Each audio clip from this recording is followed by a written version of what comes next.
বিভিন্ন দাবিতে কেন্দ্রীয় বিদ্যুৎ মন্ত্রীর কাছে স্মারকলিপি পেশ করবে ত্রিপুরা বিদ্যুৎ গ্রাহক সমিতি। কেন্দ্রীয় মন্ত্রীর কাছে স্মারকলিপি পেশ করার জন্য গণস্বাক্ষর সংগ্রহ করছে সংগঠন।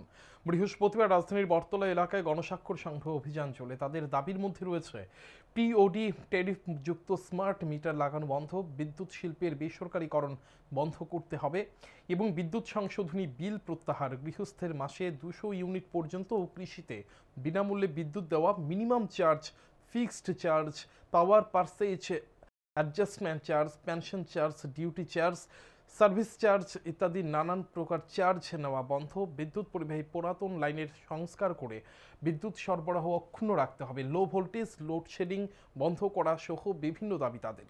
সংগঠন গণস্বাক্ষর সংগ্রহ করে রাজ্যপালের মাধ্যমে কেন্দ্রীয় বিদ্যুৎ মন্ত্রীর উদ্দেশ্যে পাঠাবেন বলে জানান ত্রিপুরা বিদ্যুৎ গ্রাহক সমিতির নেতৃত্ব।